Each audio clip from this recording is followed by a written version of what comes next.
जय हिंद दोस्तों, स्वागत है आपका आपके अपने मोस्ट यूट्यूब प्लेटफॉर्म पे। जो अभी 14 तारीख को जो आपका RSCIT का एग्ज़ाम है उसके महत्वपूर्ण प्रश्न लेके आ रहे हैं। कल भी मैंने कुछ प्रश्नों पे आपसे चर्चा की थी और आज भी महत्वपूर्ण प्रश्न जो RSCIT के एग्ज़ाम में जो पिछली परीक्षाओं में आए हुए हैं प्रश्न उन्हीं को लेके आया हूँ। और जैसा कि मैंने कल भी सूचना कर दी थी कि लगातार हम अब क्लासें ले रहे हैं और शनिवार को मेरी तरफ से निःशुल्क जो भी स्टूडेंट क्लास में बैठना चाहता है 1 बजे वो आ सकता है, ताकि आपका एग्ज़ाम सही तरीके से हो सके और अच्छे नंबरों से आप क्या हो सके, पास हो सके। ठीक है, तो चलते हैं आज के पहले प्रश्न पे। RSCIT का कुछ 25 प्रश्नों पे हमने कल चर्चा कर ली थी, उससे आगे प्रश्न। पहला प्रश्न क्या है इसमें, प्रश्न में वक्तव्य में दिया हमारे को। वक्तव्य प्रश्न क्या है, MS वर्ड में वाटरमार्क विकल्प का उपयोग पृष्ठ की सामग्री के पीछे फीके पार्ट को सम्मिलित करने के लिए किया जाता है, वाटरमार्क। ठीक है, दूसरी चीज, दूसरा वक्तव्य है MS वर्ड में इंडेंट ऑप्शन को इस्तेमाल पैराग्राफ के बीच अंतराल बदलने के लिए किया जाता है, निम्नलिखित में से उपयुक्त विकल्प चुनना है। तो दोस्तों वाटरमार्क का उपयोग, जैसे अभी मैंने अभी ये जो PDF बना रखी है इसमें देखो आपको ये A1 दिख रहा होगा, ये क्या वाटरमार्क ही है, दिख रहा पीछे हल्का। ये क्या है कि MS वर्ड विकल्प में पीछे हल्के पीके पार्ट को सम्मिलित, बिल्कुल हल्का दिखता है। जैसे आज कोई भी कोचिंग वगैरह नोट्स प्रिंट करती है तो क्या होता है कि उनके कोचिंग का नाम आता है, उसे वाटरमार्क कहते हैं। तो बिल्कुल पहला वक्तव्य हमारा क्या है, सही है। पहला वक्तव्य क्या है, सही है। ठीक है, दूसरा इंडेंट का इस्तेमाल पैराग्राफ के बीच अंतराल बदलने के लिए किया जाता है। जरूर दोस्तों, ये भी इंडेंट ऑप्शन इसी ऑप्शन के लिए अंतराल के लिए काम में आता है। MS वर्ड अगर चलाया, प्रैक्टिकल किया, जो भी प्रैक्टिकल किया, तो जो रूलर होते हैं उनमें क्या होते हैं, इंडेंट होते हैं। ठीक है, तो पहला वक्तव्य भी सही है और दूसरा वक्तव्य भी सही है। दोनों वक्तव्य A और B, मतलब 1 और 2 दोनों सही हमारा आंसर होगा। ठीक है, अगला प्रश्न, मान लीजिए कि प्रत्येक पेपर के प्राप्त अंक B2, क्या लिखा है इसने, B2 सेल एड्रेस है। ये क्या है, सेल एड्रेस है, ध्यान रखना। ठीक है, क्या है, सेल एड्रेस B7 सेल में है, से B7 यानी B2 से कहां तक, B7 तक। प्रत्येक पेपर के लिए अधिकतम अंक कितने होते हैं, 100। ठीक है, होते हैं। MS Excel 2000 में प्रतिशत की गणना करने के लिए सही सूत्र क्या है। मैंने प्रतिशत का फॉर्मूला आपको बताया था, क्या होता है, प्राप्तांक बटेवा पूर्णांक इंटू 100, यही होता है। प्राप्तांक जो भी सेल एड्रेस में जो हमारा आंसर होगा, जो टोटल होगा वो आएगा, पूर्णांक कितना, 100। तो इसमें देखो टोटल निकालने के लिए सम का फॉर्मूला होता है बटेवा पूर्णांक 600 हो गया, एक सब्जेक्ट 100 का तो 5 सब्जेक्ट 6 सब्जेक्ट 600 के हो गए, और इंटू 100। तो पहला ही वक्तव्य हमारा सही होगा, बाकी को देखने की जरूरत ही नहीं है। तो हमारा आंसर क्या होगा, यही सही है। ठीक है, ये फॉर्मूले भी मैंने MS Excel में करवाए थे, जो लगातार क्लास ज्वाइन की थी। यदि आप एक ईमेल संदेश के बॉक्स में प्राप्तकर्ता ईमेल पता जोड़ते हैं तो संदेश की प्रति उस प्राप्तकर्ता को भेज दी जाती है और प्राप्तकर्ता का नाम संदेश अन्य प्राप्तकर्ता को दिखाई नहीं देता है। दोस्तों इसमें यह कह रहा है कि जैसे कोई भी कंपनी होती है, एक से अधिक व्यक्तियों को क्या होता है कि मेल भेजता है। तो जैसे जिस पते पे मेल भेज रहे हैं बेसिकली हम 2 में लिखते हैं, लेकिन एक साथ 10 का भेज रहा है तो बाकी का एड्रेस या तो CC में लिखा जाता है या BCC में लिखा जाता है। CC की फुल फॉर्म होती है कार्बन कॉपी। क्या होती है, कार्बन कॉपी। इसमें क्या होता है दोस्तों, एक दूसरे को सबको पता चलता है कि मैंने मेल, जैसे कंपनी ने मेल किस किस को भेजी। लेकिन एक होता है BCC, यह होती है ब्लैंक कार्बन कॉपी। क्या होती है, इसमें क्या होता है, आपस में एक दूसरे को पता नहीं चलता कि कंपनी ने मेल किस किस को भेजा। बाकी एड्रेस अगर BCC में लिखोगे, है ना, तो एक दूसरे को पता नहीं चलेगा। ठीक है, तो क्या कर रहा है, दूसरे को दिखाई नहीं देता, तो बाकी एड्रेस किस में लिखे जाएंगे, BCC में। CC का कार्बन कॉपी, BCC का ब्लैंक कार्बन कॉपी। अगर आपने मेल भेजी, मेल अगर ओपन की तो पता कौन से ऑप्शन पे जाके मेल भेजते हैं? कंपोज ऑप्शन होता है। कौन सा होता है? कंपोज। बेसिकली आपने संदेश भी मैसेज करते हैं वो भी टू में लिखा जाता है, आपने नॉर्मली देखा होगा, हमारे मोबाइल फोन में आता ही है। ठीक है, सामान्य प्रश्न होते हैं, ज्यादा डीपली प्रश्न होते हैं। नॉर्मली सर RSCIT का परीक्षा है, आप मोबाइल तो चलाते हो, अधिकतर प्रश्न मोबाइल वगैरह से भी आते हैं। अगर 35 प्रश्न आ रहे हैं, आपको पता है, मैं बता देता हूँ, टोटल 35 प्रश्न आएंगे। कितने आएंगे? 35। मिनिमम आपको 14 सही करने हैं पास होने के लिए। किसके लिए? पास होने के लिए। अगर आपने 13 भी सही किए तो क्या हो? आप फेल। 14 तो मिनिमम करने ही करने हैं। तो इतने से प्रश्न, 5-7 प्रश्न तो मोबाइल के आ जाते हैं। तो आपको अपना कॉन्फिडेंस नहीं खोना है कि कैसे पेपर देंगे। नॉर्मल पेपर होता है, सामान्य हमने जैसे यूज में लिया। अब मोबाइल चला रहे हैं, मोबाइल के बारे में नहीं पता। मैंने कल परसों क्लास में चर्चा की थी, बच्चों तुम्हारे मोबाइल में ऑपरेटिंग सिस्टम कौन सा? क्या पता। अब इस तरीके से नहीं, हम कर रहे हैं, क्यों कर रहे हैं इसका कोई जवाब नहीं, सिर्फ कर रहे हैं। कोर्स कर रहे हैं, क्यों कर रहे हैं? मेरा दोस्त कर रहा है इसलिए कर रहे हैं। ऐसा नहीं होना चाहिए, कुछ सेल्फ डिसीजन भी होना चाहिए। ठीक है, DNS, ठीक है, को संबंधित में अनुवाद करती है। DNS क्या होता है? ठीक है, एक एड्रेस होता है। क्या होता है? क्या होता है? DNS एक एड्रेस होता है। DNS को संबंधित IP पता। IP का मतलब इंटरनेट प्रोटोकॉल, एक एड्रेस होता है, IP एड्रेस होता है, उसको डोमेन नाम में अनुवाद करता है कौन? DNS। किसमें? IP एड्रेस को किसमें? डोमेन नेम में कन्वर्ट, अनुवाद करता है। तो यहां हमारा आंसर ए सही होगा। ठीक है, आप अपने फोन, टेबलेट या अन्य डिवाइस को चार्ज करने वाले पैड पर शारीरिक रूप से प्लग इन किए बिना उपकरण को वायरलेस तरीके से चार्ज कर सकते हैं। बिल्कुल कर सकते हैं। उसको क्या कहते हैं? Inductive charging. क्या कहते हैं? Inductive charging. बिग डेटा क्या कहलाता है? बिग डेटा, इसका उपयोग MS वर्ड 2010 में दस्तावेज की संपूर्ण उपस्थिति बढ़ाने के लिए किया जाता है?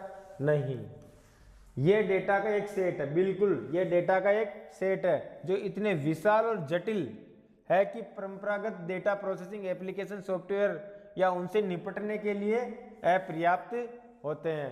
ठीक है, बिल्कुल जटिल होते हैं। तो इसमें कौन सा आंसर हमारा सही होगा? बी, एक डेटा का सेट होता है।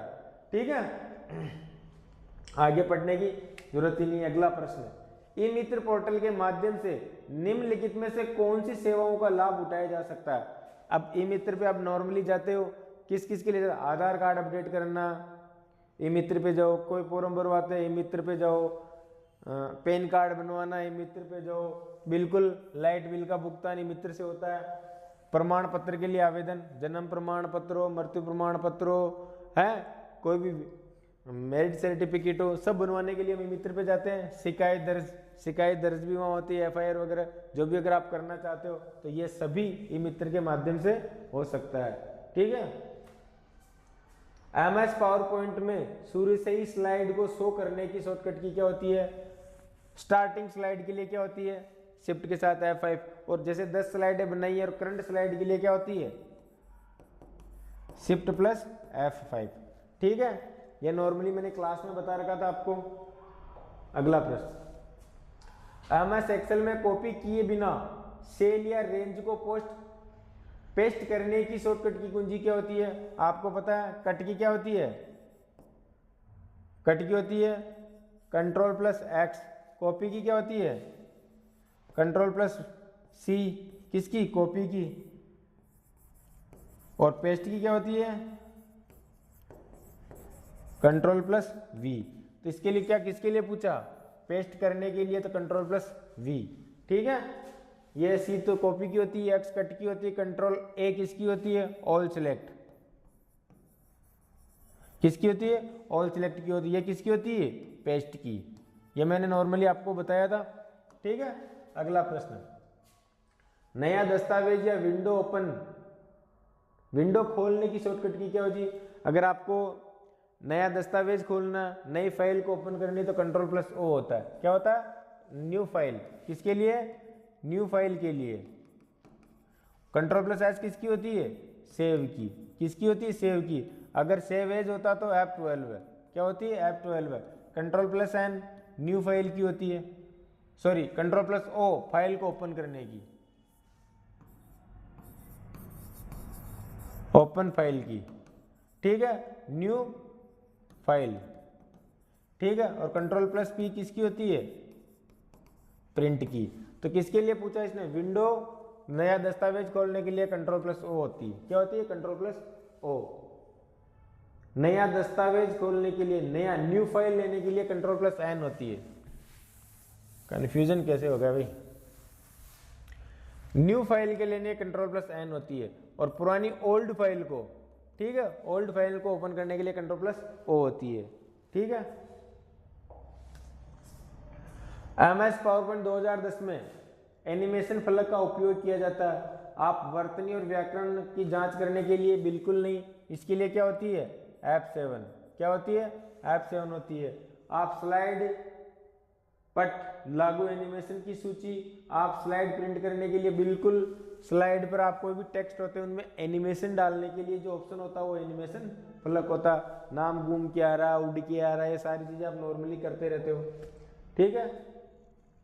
यदि आप MS एक्सेल 2010 में प्रिंटिंग के दौरान सभी पृष्ठों पर पंक्ति कॉलम दोहराना चाहते हैं तो आप इसका उपयोग कर सकते हैं। बिल्कुल, अगर कोई चीज हेडिंग डालना चाहते हो प्रिंटिंग के दौरान, पहले आपने अगर हेडर पुटर नहीं लगाया, लेकिन कोई ऐसी हेडिंग होती है जो प्रत्येक पेज पे आनी चाहिए, तो वो होता है दोस्तों प्रिंट टाइटल से। किससे आता है?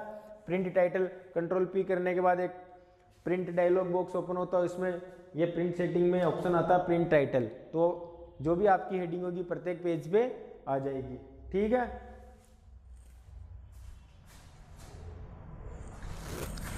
अगला प्रश्न,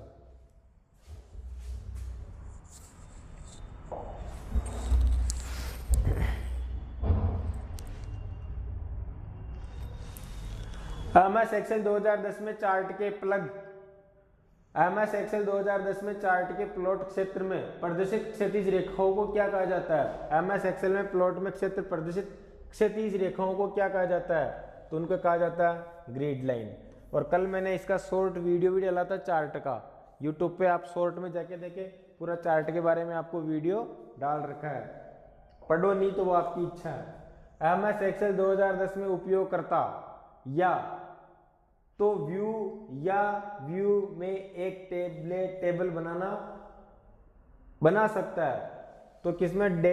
डिजाइन व्यू या डेटा शीट व्यू में एक टेबल बना सकते हैं। बिल्कुल पहला ऑप्शन होगा हमारा, डिजाइन व्यू या डेटा। MS एक्सेस के अंदर, किसके अंदर? MS एक्सेस में। MS एक्सेस डेटाबेस सॉफ्टवेयर होता है। MS एक्सेस माइक्रोसॉफ्ट ऑफिस का एक एप्लीकेशन होता है जिसपे आप डेटाबेस मेंटेन कर सकते हो, ठीक है।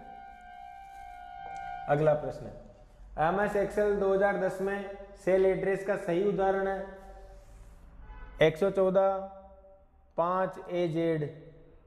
पहले नंबर आते ही नहीं, आपने जैसे मैंने लिखा A1, तो पहले जो हमारी टेबल होती है ना, मैंने ये क्लास में अपलोड कर रखा था। जैसे ये तो क्या ABCD 1 2 3, ये एड्रेस क्या होगा? A1 होगा। क्या होगा? A1। तो पहले क्या आते हैं? अल्फाबेट, फिर ये आएंगे AZ 145, A1 बीच में भी आ गया, 11 आ गया, तो ऑप्शन कौन सा सही होगा? AZ 145, बी ऑप्शन हमारा सेल एड्रेस सही होगा MS एक्सेल के अंदर। गूगल प्ले स्टोर क्या? नॉर्मल हम सब प्ले स्टोर यूज में लेते हैं, एंड्रॉइड का जो मोबाइल होता है जिससे आप एप्स वगैरह डाउनलोड करते हो, तो कौन सा ऑप्शन होगा? ये एक एंड्रॉइड डिवाइस के लिए, हार्डवेयर डिवाइस की बिक्री करने के लिए एक ऑनलाइन स्टोर है? नहीं, ये एक एंड्रॉइड डिवाइस के लिए गूगल द्वारा विकसित अंतरराष्ट्रीय ऑनलाइन सॉफ्टवेयर है। बिल्कुल ए ऑप्शन हमारा सही होगा। ये चैट प्रोग्राम है ही नहीं, ये भौतिक स्टोर है जहां आप कोई भी चीज रख सकते हैं? बिल्कुल नहीं, ये बिल्कुल किसके द्वारा? गूगल द्वारा विकसित अंतरराष्ट्रीय ऑनलाइन सॉफ्टवेयर है जिससे आप एंड्रॉइड मोबाइल में क्या कर सकते हो? ऐप डाउनलोड कर सकते हो। MS एक्सेल 2010 में शिफ्ट प्लस F3 शॉर्टकट कुंजी का उपयोग किया जाता है। शिफ्ट के साथ प्लस F3, ये किसके लिए? ये एक छवि डालने के लिए, एक नई शीट खोलने के लिए, मौजूदा शीट को सेव करने के लिए, फंक्शन को सम्मिलित करने के लिए, नई शीट ओपन करने के लिए। नई शीट ओपन करने के लिए शिफ्ट के साथ F11 होता है। एक छवि डालने के लिए, मौजूदा शीट को सेव करने के लिए, ये भी नहीं होता। फंक्शन को सम्मिलित करने के लिए, फंक्शन को सम्मिलित करने के लिए MS एक्सेल के लिए पूछा, छवि डालने के लिए नहीं होता। तो दोस्तों एक फंक्शन को सम्मिलित करने के लिए इसका शिफ्ट के साथ F3 का उपयोग किया जाता है। ठीक है, एक फाइल को CD DVD में कॉपी करने की प्रक्रिया क्या कहलाती है? बर्निंग। क्या कहलाती है? बर्निंग। और हमारे YouTube चैनल में एक सिलेबस वाइज, सब्जेक्ट वाइज मैंने इनपुट आउटपुट डिवाइसेस वगैरह की सबकी क्लासें अपलोड कर रखी है, वहाँ भी आप विजिट कर सकते हो और इस एग्ज़ाम को सही तरीके से पास कर सकते हो। ठीक है, देखना आपका काम है, पढ़ना आपका काम है, पढ़ाना हमारा काम है। MS वर्ड 2010 में सबसे नीचे की गणना आदि जैसे कई विकल्प है, सबसे नीचे की गणना आदि जैसे कई विकल्प है। MS वर्ड 2010 में सबसे नीचे की गणना आदि जैसे कई विकल्प है। सबसे नीचे की गणना जहाँ से हम कितने पेज हैं, कितने करेक्टर है, जूमिंग कितना, तो वो स्टेटस बार में देख सकते हैं। किस में देख सकते हैं? स्टेटस बार में। MS वर्ड में सबसे नीचे स्टेटस बार ही होता है। ठीक है, एनिमेशन जैसे प्रभाव होते हैं। जब आप MS पावरपॉइंट 2010 में स्लाइड शो के दौरान एक स्लाइड से दूसरे स्लाइड पर जाते हैं, तो एक स्लाइड से दूसरी स्लाइड पर जाते हैं। आप आजकल बहुत सारे वीडियो एडिटर भी करते हैं, तो क्या होता है, एक इमेज से दूसरी इमेज में, जैसे एक वीडियो से दूसरे वीडियो, ट्रांजिशन बोलते हैं उनको। क्या बोलते हैं? ट्रांजिशन। आप लगाते ही हो तो स्लाइड ट्रांजिशन।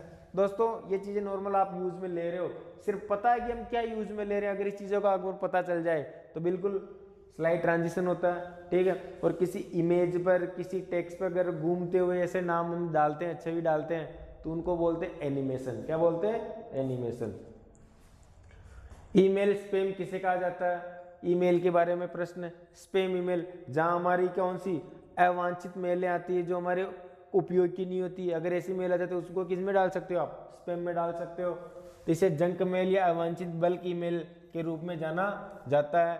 ईमेल द्वारा कई प्राप्तकर्ताओं को भेजे गए लगभग समान संदेश से जुड़े इलेक्ट्रॉनिक स्पैम का एक सब सेट है। बिल्कुल यही है, अवांछित मेल होती है उनको स्पैम मेल कहा जाता है, जो किसी काम की नहीं होती है।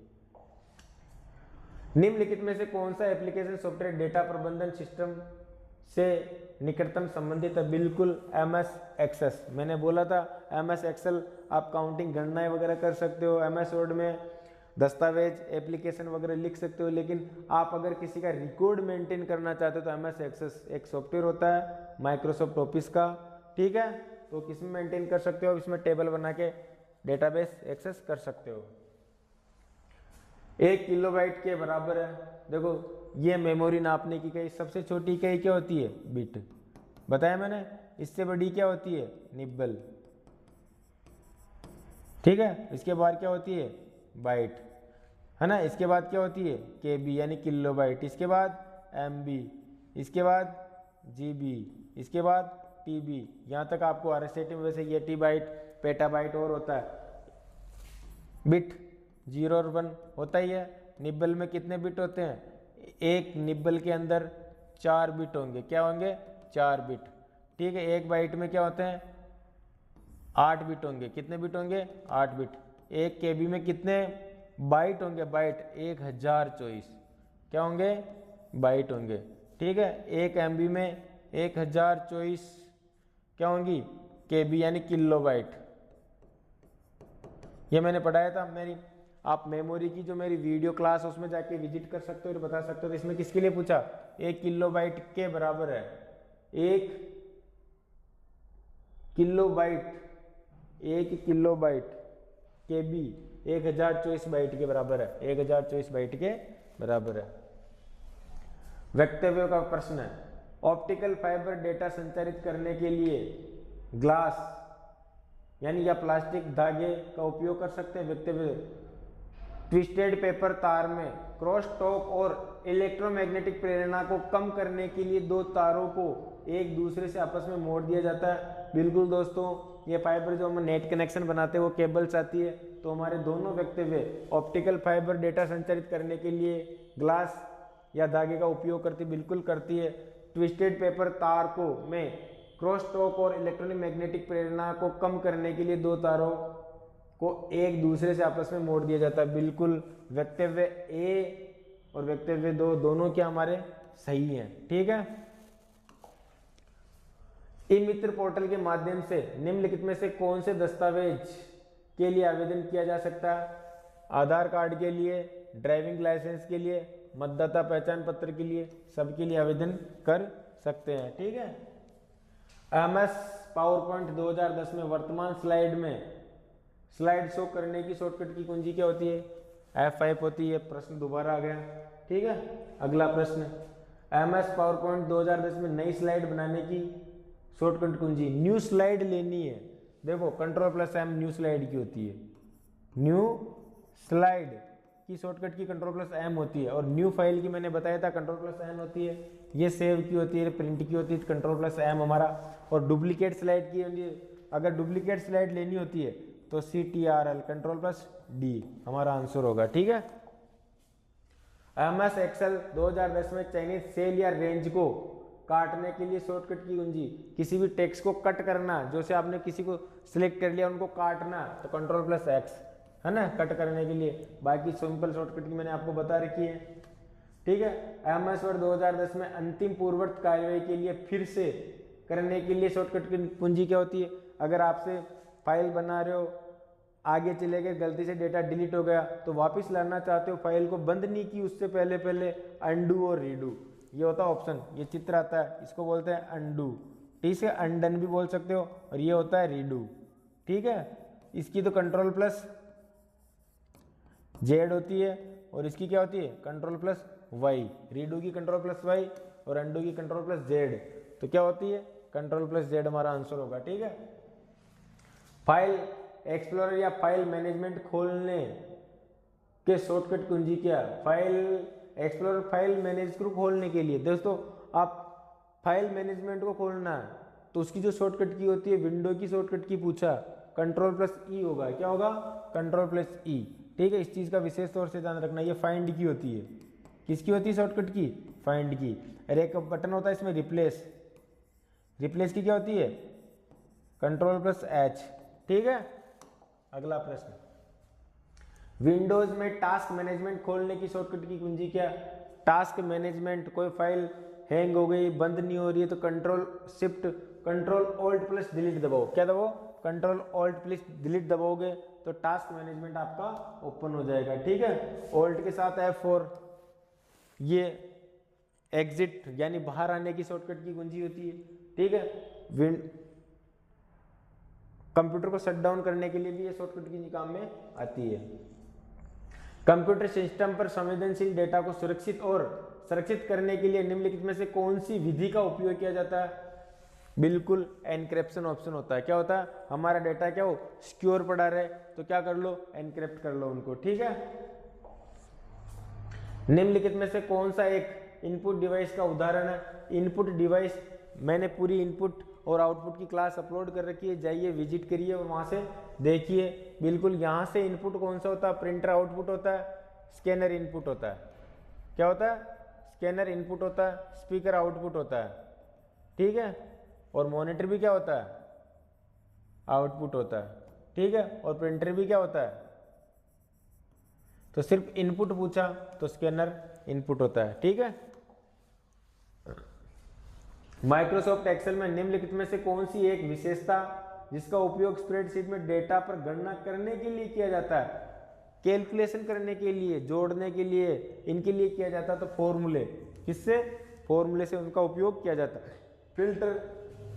फिल्टर मैंने पढ़ाया था कि जैसे आपने कुछ लड़के फर्स्ट डिवीजन पास है, कुछ लड़के सेकंड डिवीजन पास है, कुछ लड़के थर्ड डिवीजन पास है, तो आपको फर्स्ट डिवीजन के स्टूडेंट फिल्टर करना, तो फिल्टर के माध्यम से उनको चीजें कर सकते हो। ठीक है। लेकिन यहां हमारा आंसर क्या होगा?